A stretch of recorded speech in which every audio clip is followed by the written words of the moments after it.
প্রিয় ছাত্রছাত্রীবৃন্দ, মির্জাপুর সরকারি কলেজের হিসাব বিজ্ঞান বিভাগের অনলাইন ভিত্তিক ক্লাসে সকলকেই শুভেচ্ছা ও স্বাগতম। আজকে আমরা যে চ্যাপ্টারটা দেখব কস্ট অ্যাকাউন্টিং।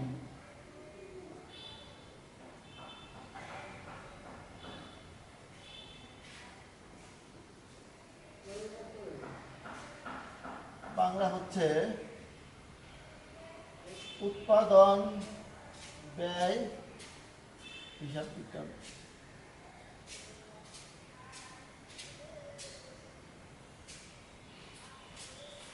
আমরা দেখব কস্ট অ্যাকাউন্টিং, বাংলা হচ্ছে উৎপাদন ব্যয় হিসাব বিজ্ঞান।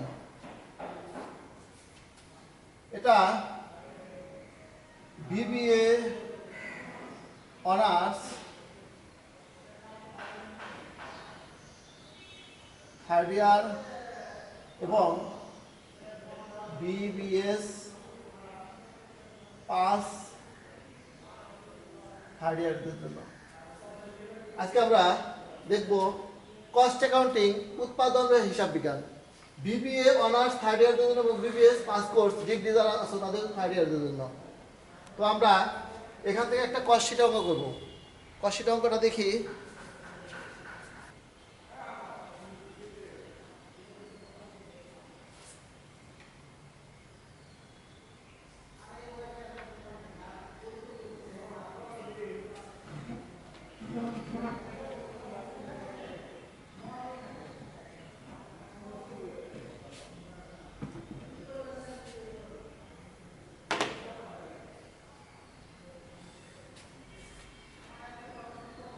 এই অঙ্কটা এসেছিল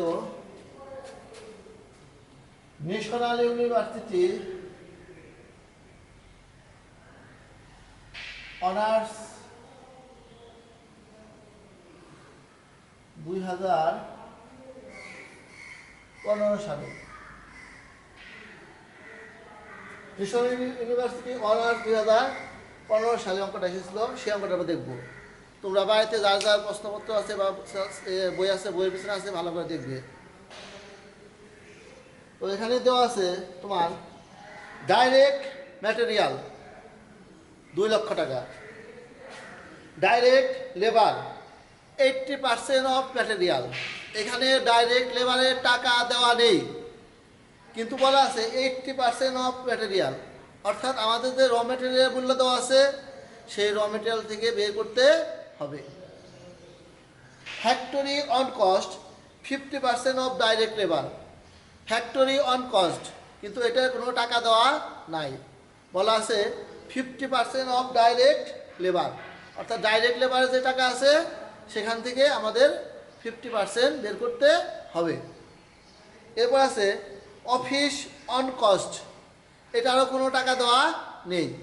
বলা আছে 75% অন ফ্যাক্টরি অন কস্ট, অর্থাৎ ফ্যাক্টরি কস্ট যা বের হবে তার 75% নিতে হবে। Selling on cost 50% of office on cost, অর্থাৎ আমাদের সেলিং কস্টের টাকা দেওয়া নেই। আমাদের অফিস খরচ যা হবে, অফিস অন কস্ট যা হবে সেখান থেকে 50% বের করতে হবে। প্রফিট 20% অন সেলস, প্রফিটেরও টাকা দেওয়া নাই।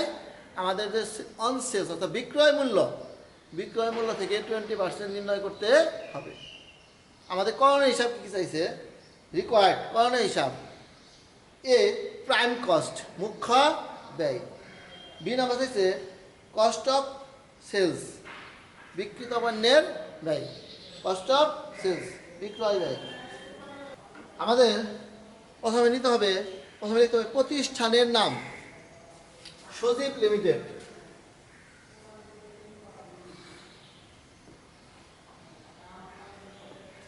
সজীব লিমিটেড প্রতিষ্ঠানের নাম সজীব limited.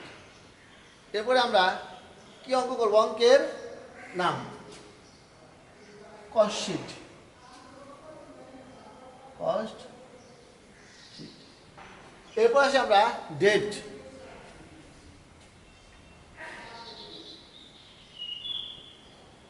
for the year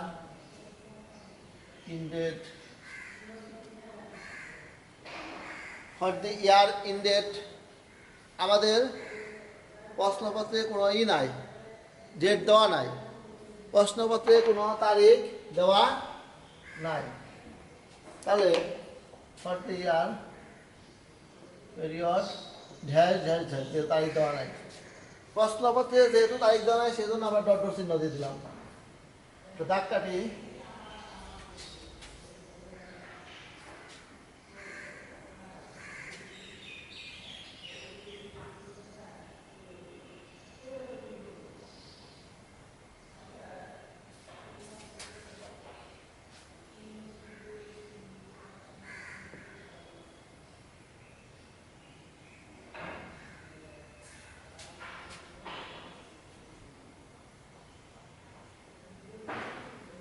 particulars টাকা টাকা।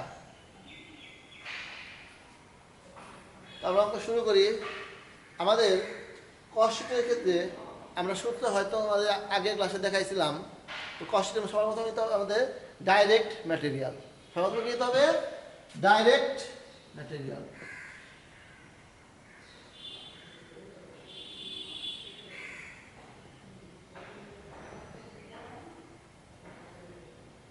আমাদের প্রশ্নপত্রে ডাইরেক্ট ম্যাটেরিয়ালের টাকা দেওয়া আছে।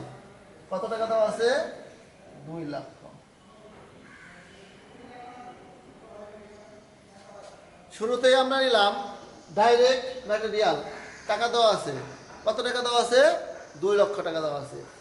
এরপরে সূত্র অনুসারে অ্যাড হবে, অ্যাড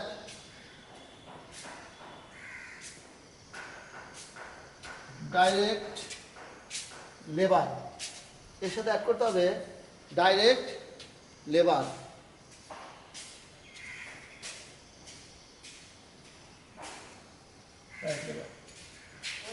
প্রশ্নপত্রের কোথাও ডাইরেক্ট লেবারের টাকা দেওয়া নাই, কিন্তু বের করতে হবে। বলা আছে 80% অন ম্যাটেরিয়াল, অর্থাৎ এই যে ডাইরেক্ট ম্যাটেরিয়াল 2 লক্ষ টাকা আছে, এর উপর 80% বের করতে হবে। কত পার্সেন্ট বের করতে হবে? এবার 80%। আমরা ব্র্যাকেটে দেখে দিই ডাইরেক্ট ম্যাটেরিয়াল কত টাকা? 2 লক্ষ টাকা। কত পার্সেন্ট বের করতে হবে? 80%, অর্থাৎ 80%।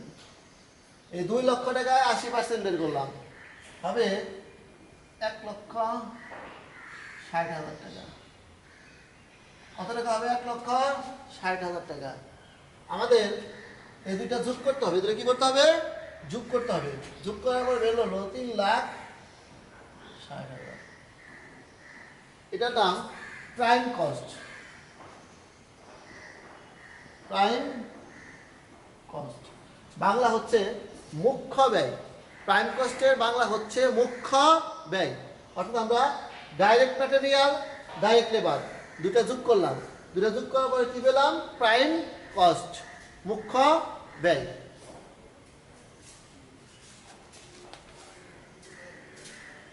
এর সাথে আমরা বলছিলাম ডাইরেক্ট লেবার ম্যাটেরিয়াল এবং ডাইরেক্ট লেবারের সাথে যোগ করতে হবে add factory on cost. Prime কস্টের সাথে অ্যাড করতে হবে ফ্যাক্টরি অন কস্ট। প্রাইম কস্টে কি অ্যাড করতে হবে? Factory on cost. প্রশ্নপত্রে ফ্যাক্টরি অন কস্টের টাকা দেওয়া নাই, কিন্তু বলা আছে, কি বলা আছে? ফ্যাক্টরি অন কস্ট আমাদের ডাইরেক্ট লেবারের 50%। Factory on cost direct labour কত পার্সেন্ট? 50%।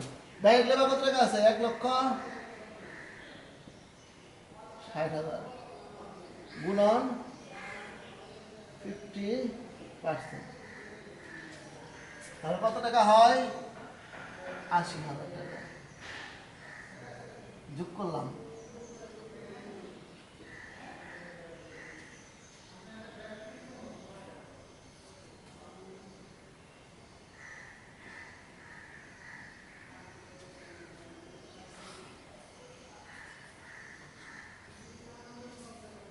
তাহলে আমরা আমাদের প্রাইম কস্ট কত বের হয়েছে? 3,60,000। এর সাথে আমরা ফ্যাক্টরি অন কস্ট 80,000 যোগ করলাম। যোগ করার পরে আমরা পেলাম, যেটা পেলাম ওয়ার্ক কস্ট। ওয়ার্ক কস্ট, আরেক নাম হচ্ছে আমাদের ফ্যাক্টরি কস্ট। ওয়ার্ক কস্ট বা ফ্যাক্টরি কস্ট, এর সাথে আমাদের যোগ করতে হবে অপারেটিং এক্সপেন্স। এর সাথে কি অ্যাড করতে হবে? অ্যাড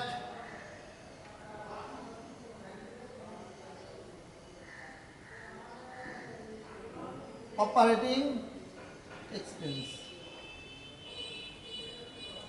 এর সাথে অ্যাড করতে হবে অপারেটিং এক্সপেন্স। অপারেটিং এক্সপেন্সের বাংলা হচ্ছে পরিচালনা খরচ।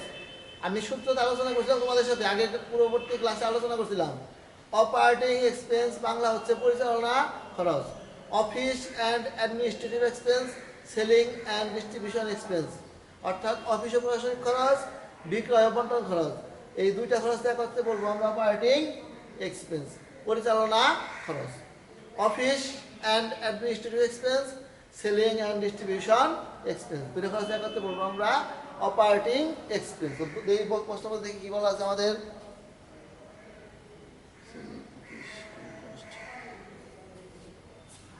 প্রথমে নিয়ে আমরা office on cost. Office on cost আমাদের টাকা দেওয়া নেই, টাকা দেওয়া নেই। ধরো টাকা কি করতে হবে? আমাদের নির্ণয় করতে হবে, বের করতে হবে। এখানে বলা আছে ওয়ার্ক কস্টের, ফ্যাক্টরি অন কস্টের 75%, office on cost, factory on কস্টে কত পার্সেন্ট? 75%। ফ্যাক্টরি অন কস্ট কত টাকা আছে? 80,000 টাকা। এর কত পার্সেন্ট বের করবো? 75% গুণন 75%, তাহলে কত টাকা হয়? 60,000 টাকা। এরপরে আমরা আসি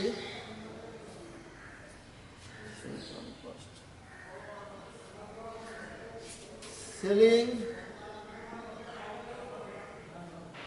অন কস্ট।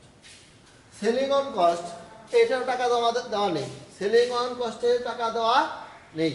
বলা আছে অফিস অন কস্টের 50%। কি বলা আছে? অফিস অন কস্টের 50%। অফিস অন কস্ট কত টাকা? 60,000 টাকা। এই 50% কত হবে? 30,000 টাকা। কত টাকা হবে? 30,000। আমরা বলছিলাম যে অফিস অন কস্ট আর সেলিং অন কস্ট এই দুটো যোগ করার পরে পাবো আমরা অপারেটিং এক্সপেন্স। দুটো যোগ করে কত টাকা হয়?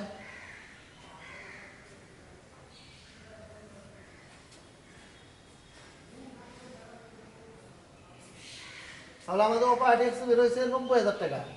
সূত্র অনুসারে আমাদের ওয়ার্ক কস্ট কত আছে? ওয়ার্ক কস্ট আছে 4,40,000 টাকা। এর সাথে অপারেটিং এক্সপেন্স কি করতে হবে? যোগ করতে হবে। দুটো যোগ করি কত হয়?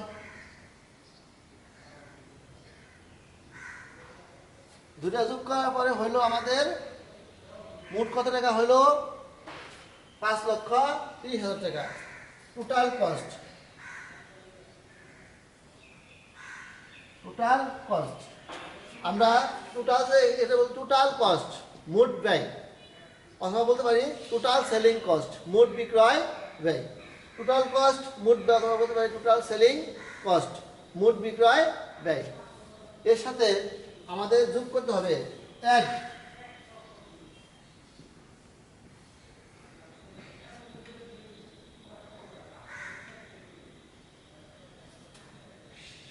প্রফিট।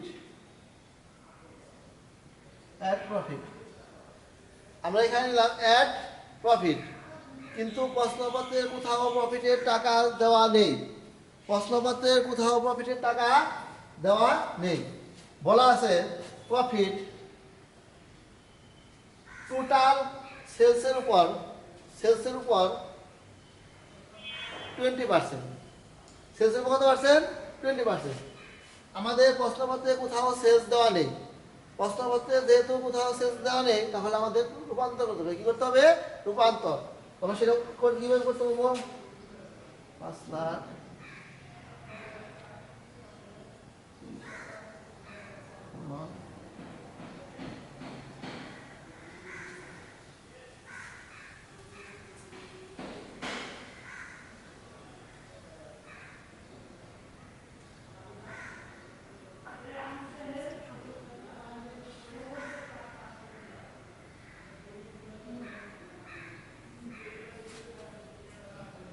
যোগ করি।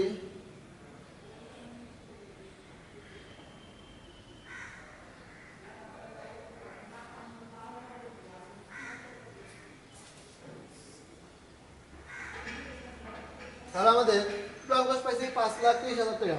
এখান থেকে প্রফিট বের করলাম 1,32,500 টাকা। 1,32,500 টাকা। তাহলে আমাদের টোটাল কস্ট 5,30,000, এর সাথে প্রফিট বের করছি 1,32,500, দুটো যোগ করতে হবে। টোটাল কস্টের সাথে প্রফিট কি করতে হবে? যোগ করতে হবে। যোগ করার পরে পেলাম আমরা সেলস, বিক্রয় মূল্য 6,62,500 সেলস, বিক্রয় মূল্য। এখন আমরা এই যে প্রফিটটা বের করলাম, এই প্রফিট টাকাটা কোথায় গেল? আমরা একটু ওয়ার্কিং টিকা করে দেখি, ওয়ার্কিং করে দেখি। যেহেতু জায়গার অভাব, এখানে দেখি আমরা ওয়ার্কিং।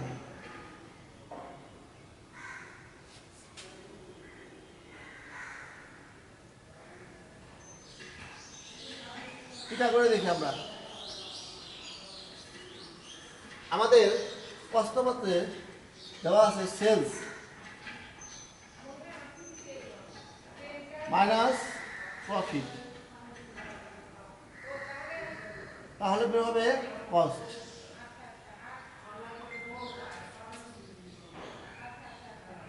Cost price. এখানে সেলস বলা আছে 100, বিক্রয় মূল্য পার্সেন্ট বলতে 100, মাইনাস প্রফিট কত বলা আছে 20, আর টোটাল কস্ট কত 80 টাকা। আমাদের সেলস 100 টাকা ধরে নেই। আমাদের সেলস বিক্রয় মূল্য কত টাকা? 100 টাকা, মাইনাস প্রফিট কত টাকা? 20 টাকা, আর টোটাল কস্ট কত থাকে? 80 টাকা।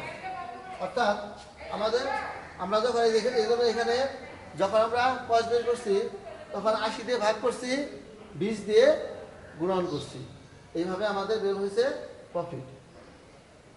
তো প্রিয় ছাত্রছাত্রীবৃন্দ, আমি তোমাদেরকে সবশেষে বলবো, এই মহামারী করোনা ভাইরাসের মধ্যে তোমরা ঘর থেকে বের হবে না, সবাই ঘরে থাকবে এবং বাড়িতে নিয়মিত লেখাপড়া করবে। আমি আজকে যে অঙ্কটা করে দিলাম, এই অঙ্ক প্লাস তোমরা বই থেকে উৎপাদন কস্টশিটের আরও বিভিন্ন ধরনের অঙ্ক বাড়িতে করবে। তো তোমাদের মনোযোগ সহকারে ক্লাস করার জন্য তোমাদের সবাইকে অনেক অনেক ধন্যবাদ। তোমরা ভালো থাকো, সুস্থ থাকো।